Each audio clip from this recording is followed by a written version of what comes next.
very warm welcome. My name's David Roth and I'm the CEO of the store WPP and chairman of BAV. And it's an absolute pleasure to welcome you to Follow the Sun, 24 hours of broadcasting right across the world, to celebrate the launch of the WPP BAV Best Countries study for 2022, produced in conjunction with the US News and Wharton Business School. It's a pleasure to have you join us for this session.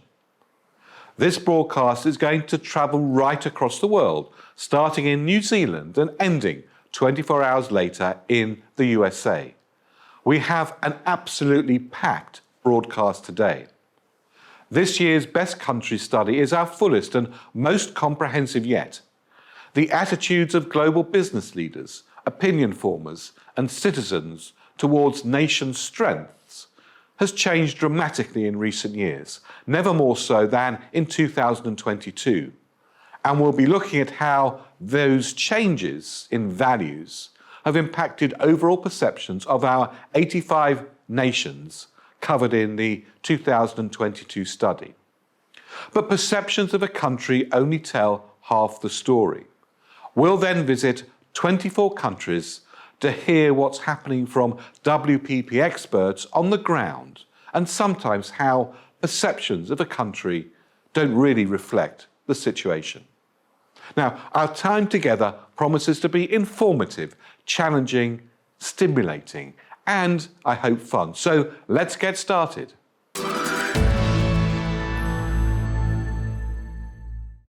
How a country is viewed around the world is of huge importance, politically, economically, and socially.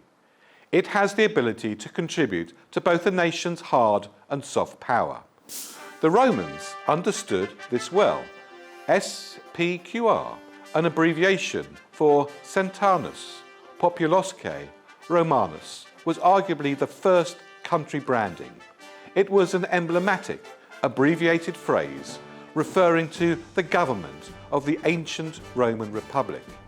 You only needed to see the emblem, and invaded countries knew exactly what was in store for them. So country branding itself is not new, but measuring it is.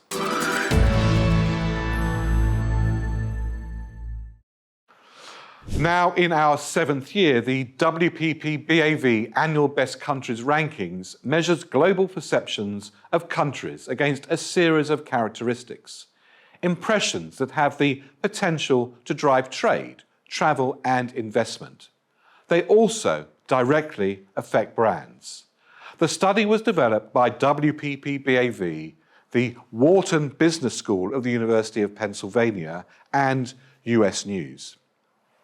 The ranking is based on a large global survey which asks a range of people about how they perceive different countries against a range of key attributes. Country branding also has a significant impact on corporate and product brands. The words "made in" can instantly lend credibility and trust to a product or brand that a consumer hasn't previously encountered. That could be enough to convince someone to buy, and beyond that, convince them to pay a premium. Likewise, "made in" can prove an instant turn-off if a consumer associates the country of origin with poor safety standards or sees it as being behind the times on social issues or workers' rights. But it's not just a one-way reaction. The perceptions and performance of brands abroad feed back into the development of the country itself. Additionally, willingness for corporates to invest vital FDI is also closely linked to the strength of a country's brand. As local brands and businesses succeed, they generate economic growth as well as lending further positive associations to their country's brand. There's a close relationship between how people feel about a country and their attitudes towards the brand they associate with that country. Strong countries fuel strong brands and vice versa. Think of France and Chanel. Both represent elegance, glamour, and prestige. Chanel is intrinsically French, and France is synonymous with Chanel. The same can be said of Italy and Ferrari, or Japan and Sony. In each case, brands and the countries are part of a virtuous circle, a symbiotic relationship. In fact, Germany is a really fine example of this symbiosis in action. Germany has come to represent the qualities of durability and engineering that brands like Bosch, BMW, Audi, and Mercedes have shown the world that Germany can deliver. Brands can both shape and be shaped by the perceptions of their country of origins.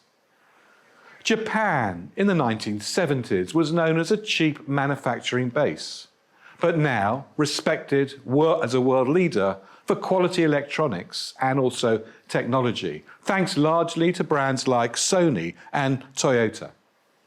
South Korea has taken a similar path, with Samsung and Hyundai demonstrating to the entire world what modern South Korea is and is doing, so creating consumer predisposition in international markets that favour other South Korean brands. There's a two-way reaction and a multiplier effect for both. This year's study quantifies the impact. We see that 83% of consumers globally agree that consumer brands play an important role in defining a country's culture. 78% also agree that the country a product is made in impacts my preference to purchase it. Our annual Best Countries ranking was first launched in 2016 at the World Economic Forum meeting in Davos, the world's largest gathering of global leaders and heads of industry and influence. It's now in its 7th year, and given how turbulent the past 7 years have been across the globe, enables us to see the impact of the changes. The Best Country ranking incorporates the views of close to 18,000 individual members of the public and business decision makers, surveyed in 85 countries across the world. This year's survey was completed in mid-2022.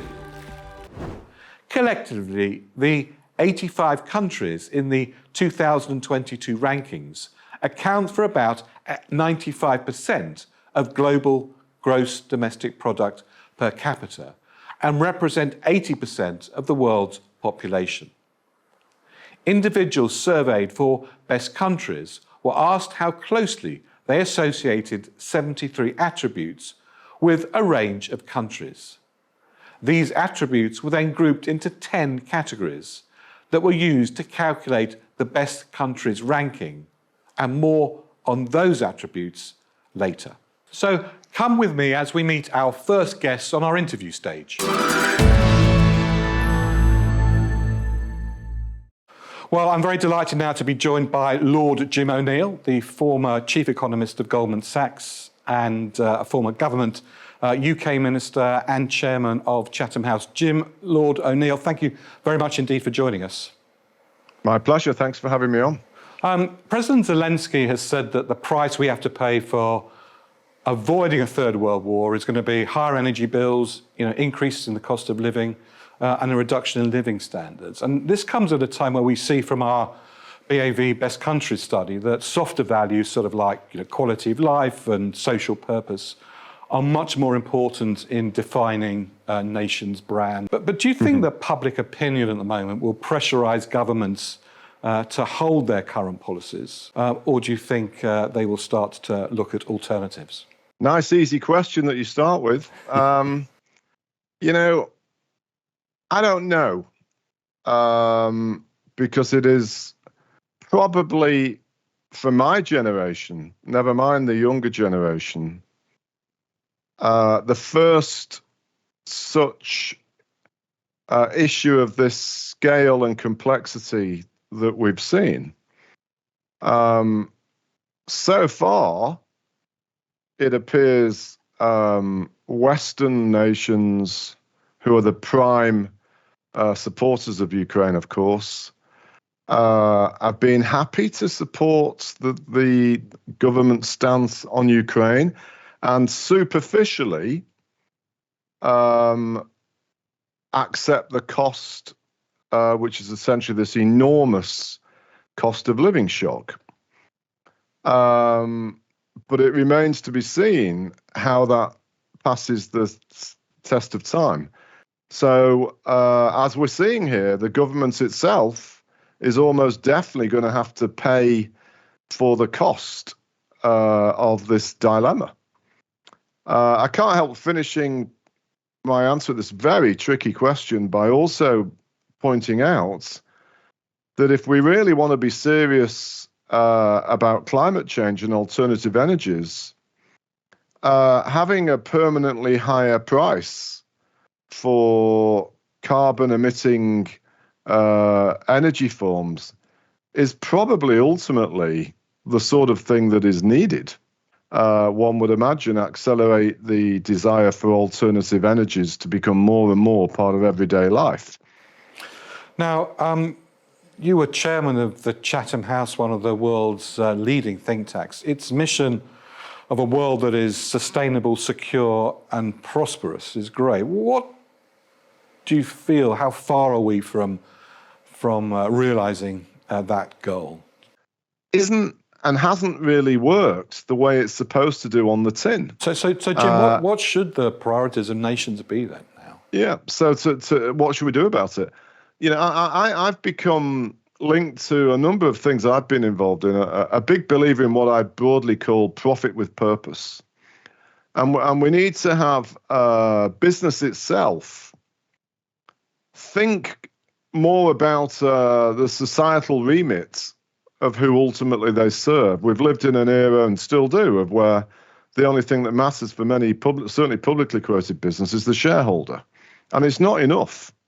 And private business shouldn't be rewarded if we don't have productivity that goes with these big gains for them. And policymakers need to be more alert to the realities of life rather than just what was in economic textbooks of the 1960s and 70s.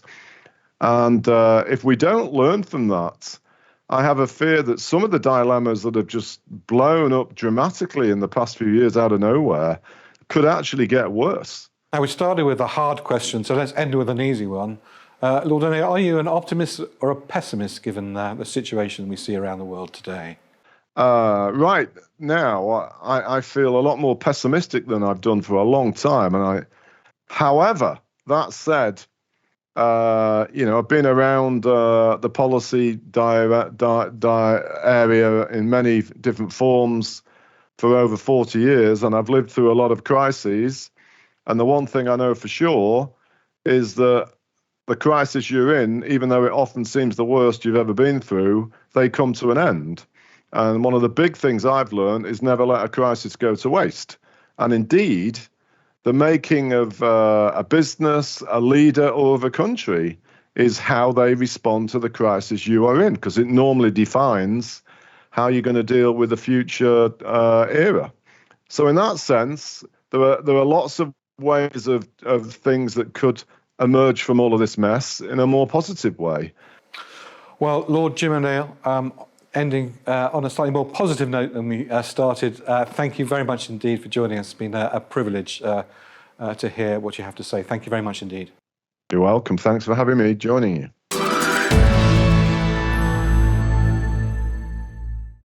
As we travel around the world together in our Follow the Sun broadcast, we'll be hearing news, views and insights from local WPP company colleagues in 24 of the 85 countries covered in the WPP BAV Best Countries study for 2022. Now, before we go to one of those countries, let's remind ourselves of the WPP BAV Best Countries 2022 rankings from the 85th down to the number 1 country.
Let's see what the overall findings of Best Countries 2022 are before we go to China for local insights from the WPP team there. And don't forget to download the Best Countries Metaverse experience for even more global insights from the address on your screen.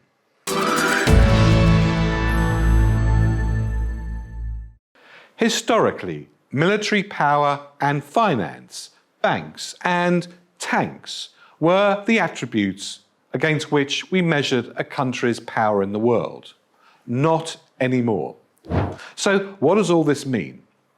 It shows that a nation focused on providing great quality of life for its people, which cares about the rights and equality, and has a focus on entrepreneurship, is seen as having the most powerful nation brand. This reflects a world today and the factors that influence public perceptions and consumer decision-making, and by implication, a nation's political policy making. So let's take a look at those 10 factors and their weights for 2022. Entrepreneurship, 14.2%. Cultural influence, 10.4%. Power, 5%. Heritage, 3.1%. Adventure, 5.5%. Quality of life, 14.5%. Open for business, 9.3%. Social purpose, 13.5%. Agility, 14%. Movers, 10.6%. So it's clearly no longer just tanks and banks that give a country influence around the world.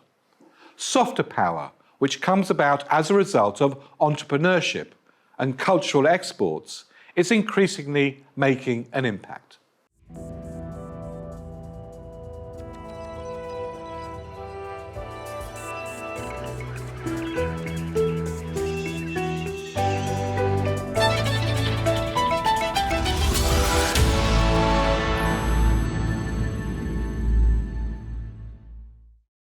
Hey guys, this is Eddie. I'm very glad that China has retained its position on the global best country list of 2022, which is a very hot year. Today, I'm very privileged to talk a little bit about the country I was born in.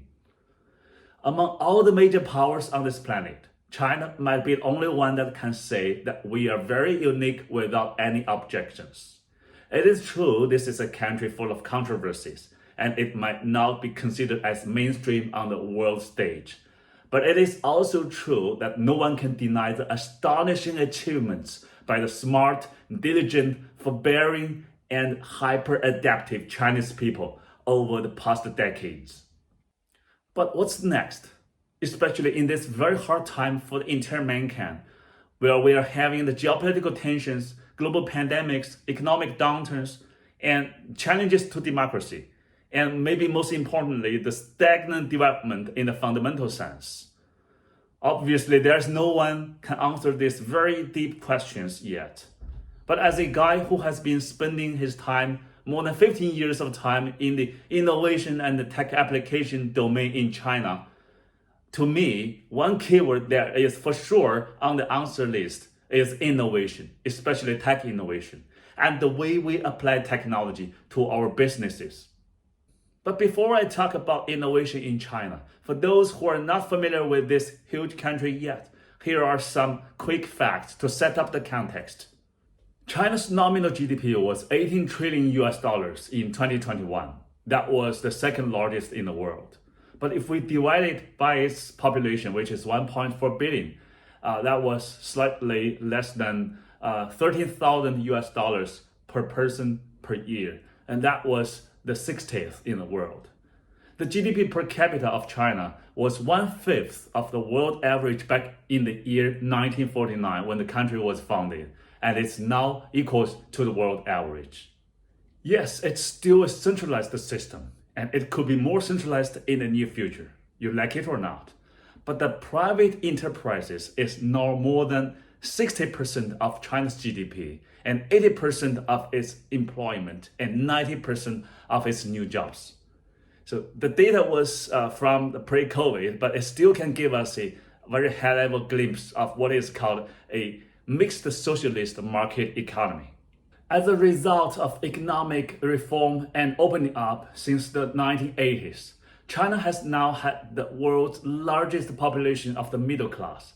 Its middle class population has reached a number of 400 million by the year 2018. And in 2020, there was a research by the Brookings Institution that forecasts that by the year of 2027, China's middle class will reach a huge number like 1.2 billion. And that's just 5 years from now. And that's almost 4 times the population of the US today. Most people here are still desperately seeking their better lives, better than their parents, better than themselves, better than their peers. No matter which class they are in now, no matter it's for survival or for envy, the desire is just still there and very strong. Although we have a buzzword here in China today, it's called 躺平, to lie down flat. And here it means to reject the rat race, or however hard you work, you cannot achieve your goals. So why not surrender, give up your desires, and just accept the reality? But according to my personal experience living here in China, I will tell you this is not true. There's no one here really 躺平. They may think of it sometimes, but they just cannot. So the strong desire, I think, is the fundamental drive for China's economy to continue to boom in the near future. And that's a strategic opportunity for any company on the globe to leverage. Now let's focus on the main topic of today, the innovation in China. First, let's take a snapshot of the China's innovation force, let's put it this way. So the total number of Chinese tech startups that at least with the investment ranging from angel investment to the pre-IPO is like 40,000. If we count in those without any investment but still active and operating, so the number will jump up to 100,000 or something. And geographically, roughly 45% of these tech startups are located in the capital city of Beijing. 30% of them are located in the Yangtze River Delta, where you can find the city of Shanghai, Hangzhou, and Nanjing. And 25% of them are located in the Pearl River Delta, where you can find the city of Shenzhen, Hong Kong, and Guangzhou. And for all the rest of the cities in China, combined, they take the remaining 5%. In terms of segmentation, the biggest category is enterprise service, followed by e-commerce and so-called new retail and financial tech or fintech and other mobile internet-based lifestyle innovation, etc. These data are quite well aligned with our life experience here on the ground. From the huge number, you may have already started to expect that we have a very intense competition here. That's pretty right. So it's not like one person starts with a new idea and the others just follow and copy and compete. Sometimes it's like new ideas just fall down simultaneously on multiple independent individuals. Just like what Kevin Kelly has mentioned in his book, What Technology Wants. The extremely intense and brutal competition has created a few indigenous tech giants like the ByteDance, the parent company behind TikTok, Tencent, the company behind WeChat, the super app here in China, which has an unbelievable 1.2 billion monthly active users. Others like Alibaba, JD, you name it. And they are not alone. China has 108 tech unicorns that accounts for 53% of the world's total and 66% of the world's total in terms of valuation. If we combine the net worth of all these Chinese unicorns, the sum is roughly 450 billion US dollars, and that's just shy of Belgium's GDP. If all Chinese unicorns were an independent country, it would be the world's 26th biggest economy.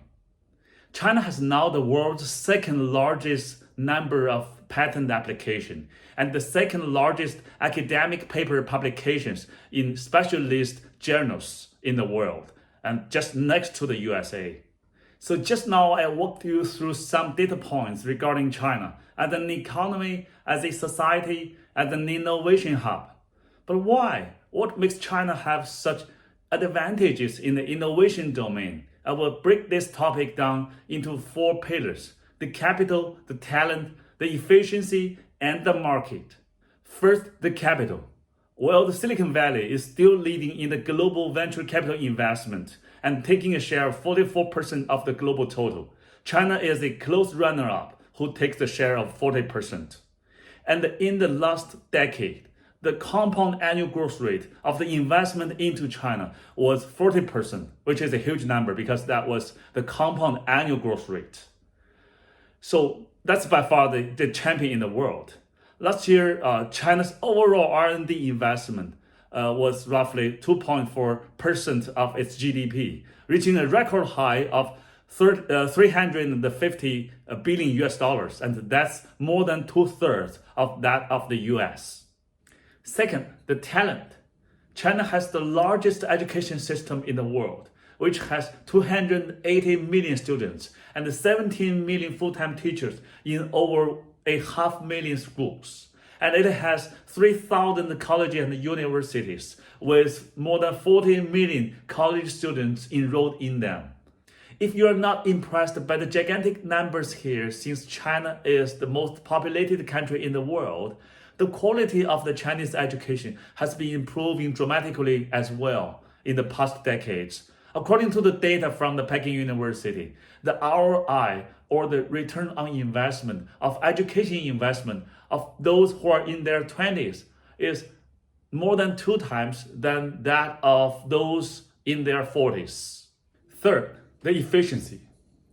Although, like I said before, average income in major cities in China nowadays has already caught up with the world average, but the majority at the bottom of the pyramid still the world's most cost-efficient yet relatively high-quality workforce. A vivid example of this is the local express delivery service. If you have ever lived here in China for the past 10 or 15 years, you should have experienced it yourself. For just $2 or $3, your parcel can be delivered with a highly reliable service to any city in the country, which is unbelievable elsewhere in the world, I guess. And that's, I believe, the foundation of the booming e-commerce in China in the recent years. Besides logistics, China is also the home of the world's largest supply chain. If you are a business owner in the manufacturing industry, here in China, you will be amazed that you can find nearly everything you need to put up your product in or around just one city. Like the city of Shenzhen, which is named as the Silicon Valley of hardware by the Wired. Everything here refers to not only the parts you need to build up your products, but also to the factories that design and make these parts. And they are always open to customizations at per your request. So here you can just prototype, test, and productize your crazy ideas at a relatively low cost and a high efficiency. Last but not the least, in terms of doing business, what China is most famous for is its huge market. With the rising of the world's largest population of middle class and the strong desires of the people as I just described, the scale and the depth of this market is guaranteed. Living in this fast evolving country, the Chinese people are used to trying new things. If you have been here for the past 2 or 3 decades, you will understand what I'm talking about when I mention the word leapfrog. For example, in the payment, we leapfrogged from a cash society directly into a mobile payment, the leader of mobile payment adoption in the world, and we skipped the credit card era. So currently, the market size of the mobile payment in China is number 1 in the world, which is $733 billion US this year, 2022. And that's more than 10 times bigger than that of the US. As a result, the innovative ideas and technologies, products and services spread more promptly here in China than in any other developed countries. Let's take the e-commerce as an example. It took the Americans 14 years from the emerging of this technology to a full adoption. But for the Chinese, it took us only 9 years, although we started a little bit later. And similar case in messaging apps, ride sharing, video streaming, and live shopping, etc. It took the Chinese only 3 to 6 years to get a full adoption. Now you should have already got an overall concept, a whole picture of China as an economy, a society, and an innovation hub from 30,000 feet above. Now it's time to descend down to the ground and have a look at what we have on Earth. You may now expect to see some exotic, mind-blowing indigenous tech innovations. There are some. You can find some videos online showcasing them.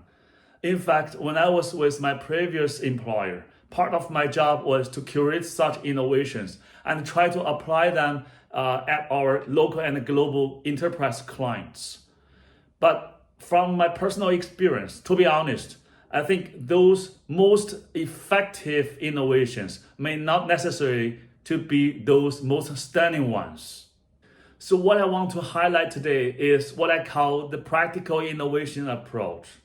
The basic idea is instead of desperately looking for disruptive technology breakthrough that will change the game in a giant leap, instead we start from the demand, not the other way around, and focus on innovative application of existing technologies and to create incremental business values in small but concrete steps. So today I'd like to take some of the works I have been doing at my current employer as an example. So since last year, WPP established its central data and tech team here in China in order to improve the competitiveness and the profitability of its subsidiaries with the best-in-class marketing technologies. The first example is what we call the Resolve. This is a federated learning solution to the challenge posted by the PIPL, or the Personal Information Protection Law, or China's GDPR, took effect last year. So as a marketing business, as you can imagine, data is vital. But now, according to this new law, no data that contains personal information are allowed to go outside the entitled data handler. So now with this solution, we enabled our clients to continue to leverage more than 20 platform and third-party data sources to enrich their customer insights without exporting any PI or personal information data. At a major FMCG client here in China, we achieved a 20% increase in the click-through rate with this solution.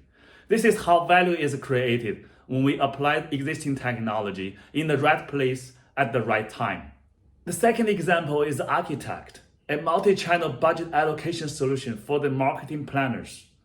Based on our proprietary panel data set, Shanhaijing, which covers 270 cities, which is 620 million people in China, we use the agent-based modeling to optimize the marketing plans according to different combination of audiences, touch points, and the goals. The goals refers to either it's brand impression or engagement or conversion, etc. So again, simulation is nothing new here, but if you apply it wisely in a niche scenario like this, it will become your secret weapon and ensures your competitiveness on the market. The third example is what we call the Create, an AI creative assistant.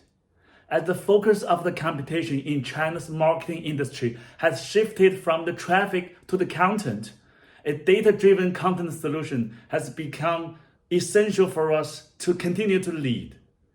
Leveraging mature technologies on the market like video and audio recognition and NLP on top of them. NLP refers to natural language processing, and it deconstructs the content into pieces of marketing elements and try to figure out the correlation between these elements and their performance after placed on the media platforms. And finally, they will provide some content creative recommendations to the strategy and production teams. So this is how we bring existing technologies live and created business value by connecting the dots. So the last example I want to show you today is what we call the BOT, or the robotic process automation. Again, this RPA is nothing new, but we just creatively applied it to our everyday business and in the right way and created considerable business value. It replaces human labor, especially when the work is highly repetitive and tedious, like data acquisition, reporting, and booking, etc. At GroupM, a subsidiary of WPP in China, so 86% of work time saved, 1.1 million cost cut, and a $500,000 loss prevented just from a 4-week-long transformation. So most innovative part of this is we use it not only to replace manual work, but also to let it take over the quality control to eliminate possible loss in the future. Well, that's almost all for today. Quick recap. China has been rising and it will be the future simply because it has the amazing Chinese people. It has some advantages in the innovation domain, and it could be one of the reasons you consider to start or expand your business here. Innovation is never easy, but it's our faith. We start from small, start from now. Quoting Elon Musk to end today's sharing, I'd rather be optimistic and wrong rather than pessimistic and right. Thank you.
Well, I'm absolutely thrilled and delighted now to be joined by Dr. Stacey Graham, who is the Global Racial Equity Program Director at WPP. Stacey, thank you very much indeed for joining us. Thank you for the invitation.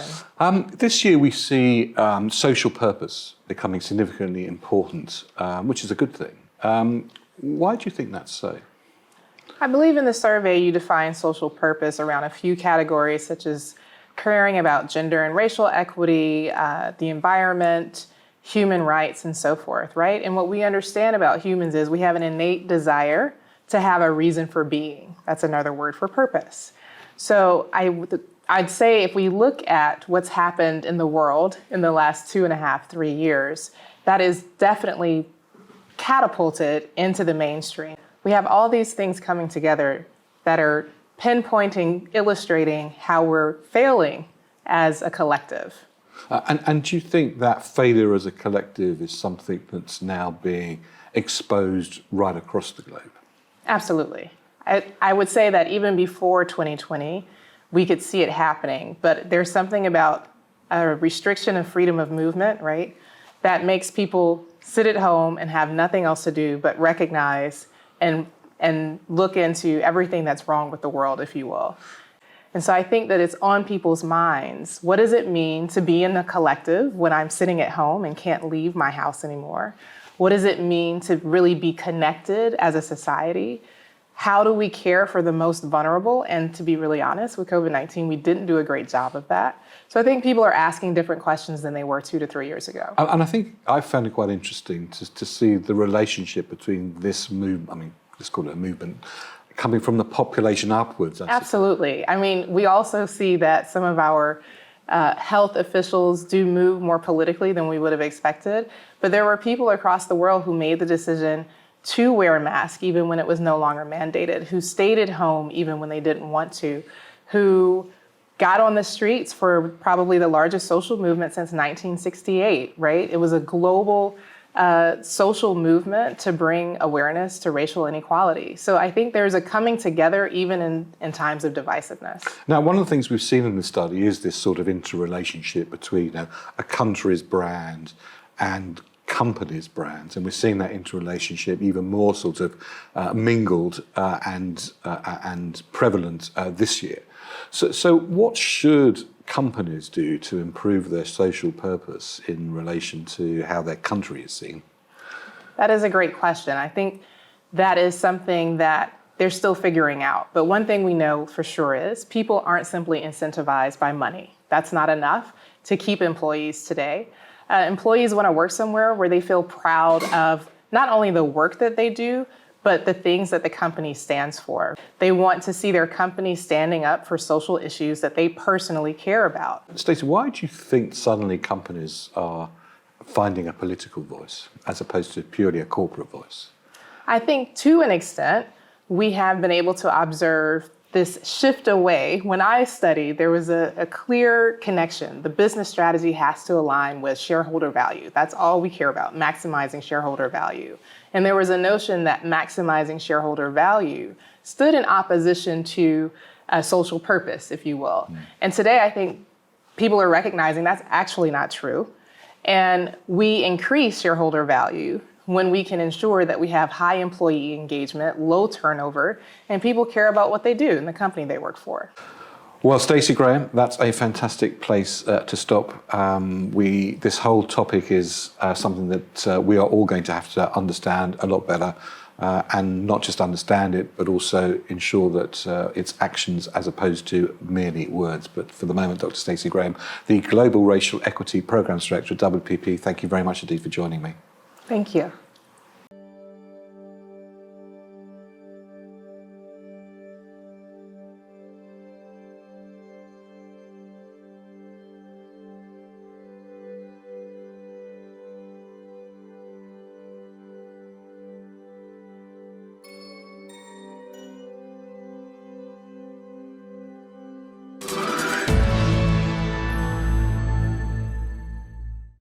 Hello and a very warm welcome.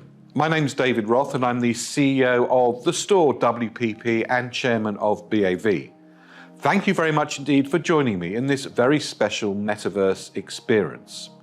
Exploring the WPP BAV Best Countries 2022 study in conjunction with Wharton Business School and US News.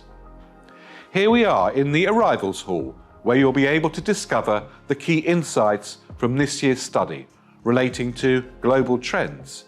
Here you'll also find exclusive interviews with global experts and analysis of the data. And what a year we've had. There have been a lot of changes from last year. From here you can also go and visit the 85 countries that are ranked in this year's report. Each of those countries have their own individual room where you can explore a wealth of data and insights into each individual country.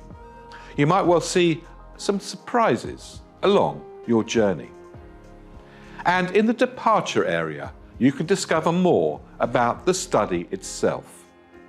Enjoy your trip around the BAV Best Countries 2022 Metaverse.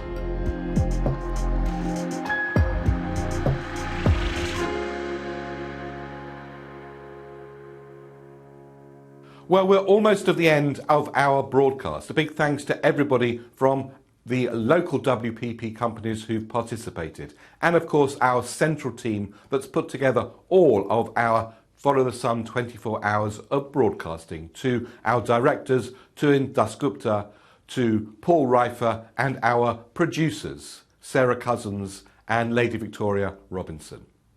Well, all it's left for me, David Roth at WPP, to say thank you very much indeed for joining, and the next broadcast follows shortly on the hour.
It's a